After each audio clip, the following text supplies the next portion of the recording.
नमस्कार मंडळी, कशा आहात सगळे? मजेत आहात ना? तर नवीन दिवसाची नवीन सुरुवात. आज आहे शुक्रवार. नेहमीप्रमाणेच प्रश्न पडलेला, काय करायचं?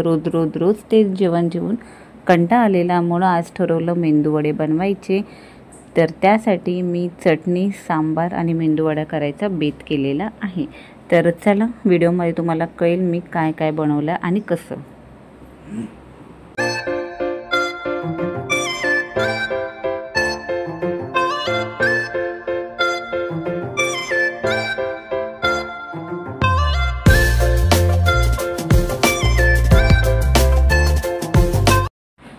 तर साधारण अर्धा किलो मी उडीद डाळ घेतलेली आहे. स्वच्छ पाण्याने स्वच्छ धुवून घेतलेली आहे, ते पांढरं पाणी निघेपर्यंत.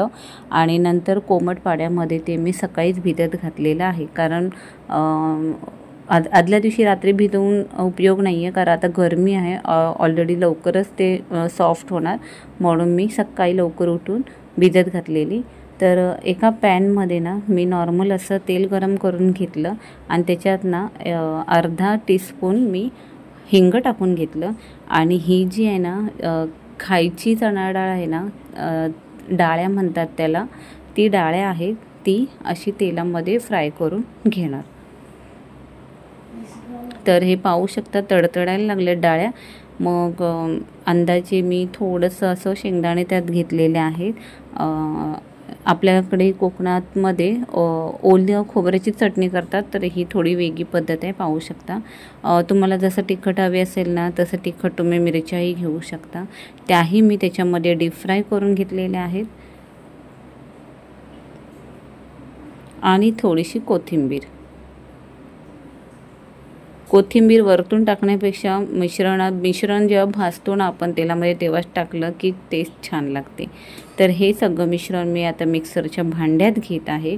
आणि अगदी अर्धी वाटी मी ओलं खोबरं घेतलेलं आहे आणि मीठ टाकून आता मिक्सरला बारीक करून घेणार आहे. तुम्हाला जसं हवे ना तसं तुम्ही पाणी घेऊ शकता.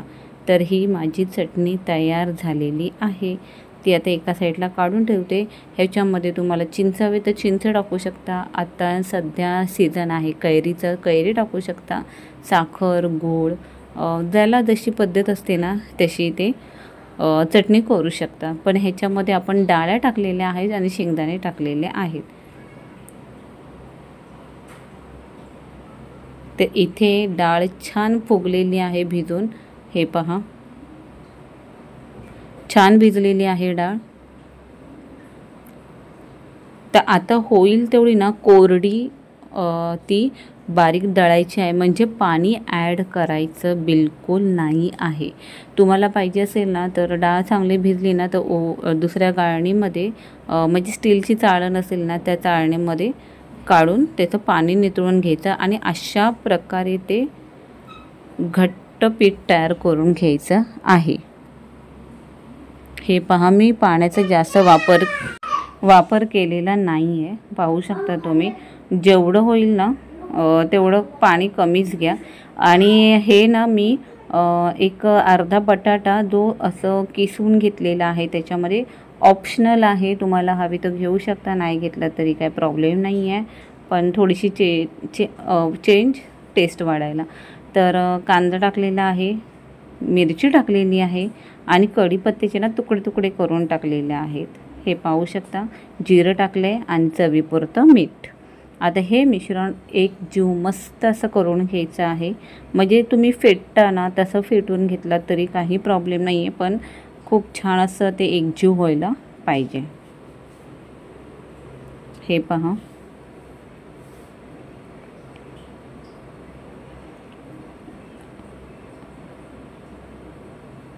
तर मेंदूवडे ना तुम्ही हाताला पाणी लावून ही करू शकता आणि सोडू शकता. किंवा ही चाळण आहे ना, मी चाळणीला पाणी लावून घेतलेलं आहे आणि त्याच्यावरती मेंदूवडाचं जे पीठ आहे ना ते लावून अशा प्रकारे टाकून घेतलेले आहेत.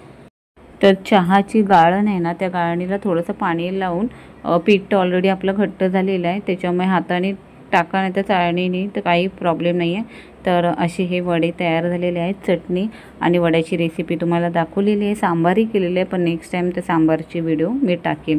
तर व्हिडिओ इथेच थांबवते. व्हिडिओ आवडली असेल तर व्हिडिओला लाईक करा, शेअर करा आणि सबस्क्राईब करा आणि बेल आयकॉनवर क्लिक करा, जेणेकरून येणारे रेसिपीज किंवा इतर ब्लॉगचे व्हिडिओ तुम्हाला सगळ्यात आधी अपडेट भेटेल.